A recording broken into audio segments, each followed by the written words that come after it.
আসসালামু আলাইকুম গাইস।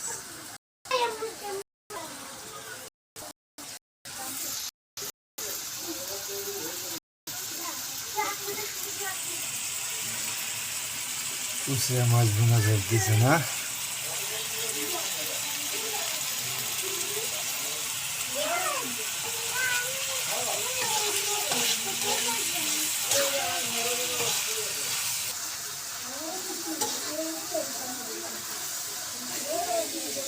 এখানে ময় মশলা যা লাগে সব কিছু দেওয়া আছে।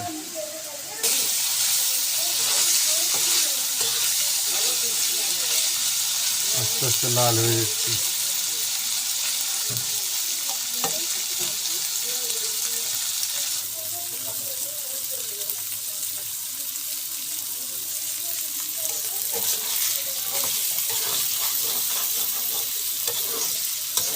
এই সে আমাদের কড়াই, আসলে এটা কড়াই না, এটা হচ্ছে একটা দাঁড়ার সময় বলবো এই জিনিসটা কি।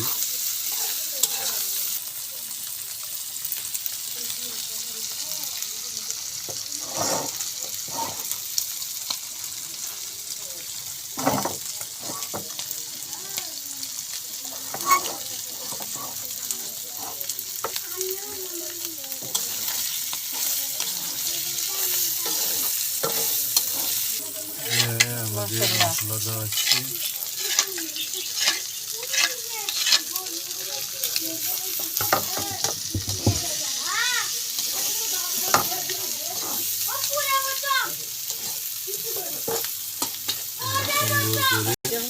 ভালো করে নেড়ে চেড়ে দিয়ে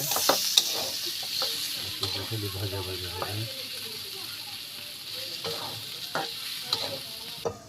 একটু ঢেকে দিয়ে রাখার লাগবে, সুন্দর করে জিনিসটা কষে যাবে আর কি।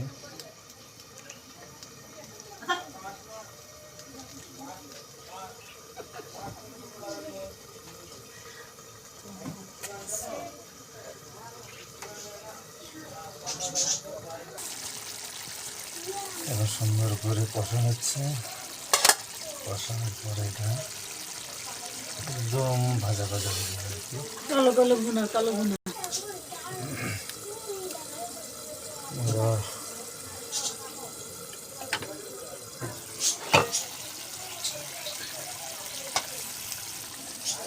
কাঁচামরিচ দেওয়া হলো,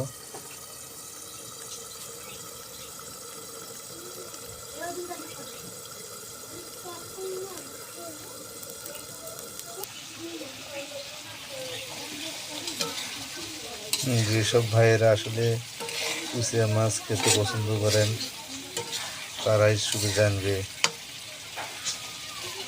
মাছটা কত স্বাদ।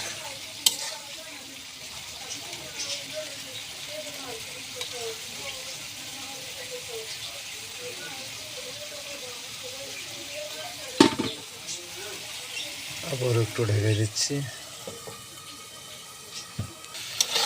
আসলে এখন দেখেন কত সুন্দর রসালো হচ্ছে আস্তে আস্তে।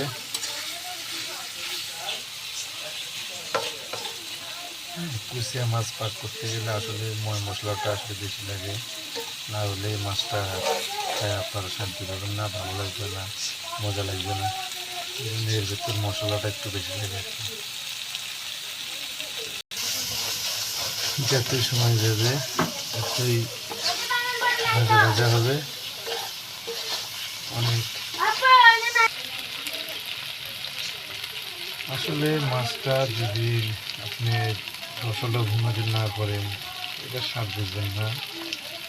এটা শুধু শুধু মশলা, পেঁয়াজ, আদা, রসুন, গরম মশলা, অনেক ধরনের মশলা লাগে এটাতে।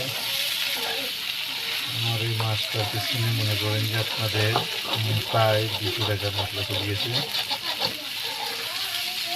সব মিলে আর কি, প্রায় 200 টাকা মতো চলে গেছে।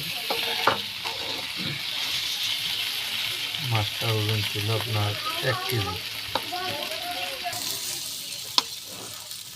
এই যে আমাদের কুচিয়া মাছ রান্না হয়ে গেছে, কত সুন্দর ভুনা ভুনা হচ্ছে দেখেন। যে একটু চেখে দেখে যে কেমন হয়েছে মাছটা।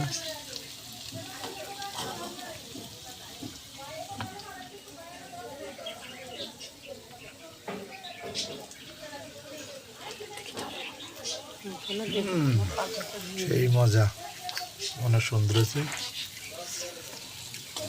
সেই স্বাদ আছে, অসাধারণ। ভালো লাগলে অবশ্যই পাশে থাকবেন, দোয়া করবেন। রান্নাটা আসলে আপনাদের তো খাওয়াতে পারবো না, কেমন বলবো যে আপনাদের কেমন আছে, তবে খেতে অনেক স্বাদ আছে। আর একটা খেয়ে দেখি, অনেকটা স্বাদ আছে ভাই।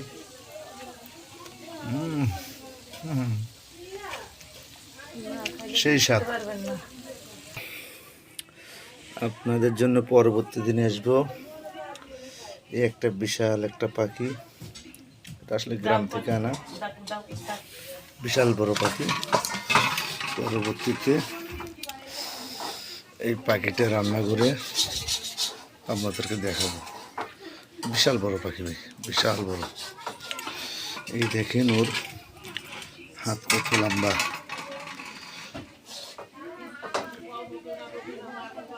বিশাল বড়, বিশাল বড় ছিল পাখিটা, বিশাল বড় ছিল। যাই হোক, পরবর্তীতে এই পাখি রান্নার টাইম আপনাদেরকে দেখাবো। আজ এই পর্যন্তই। আসসালামু আলাইকুম।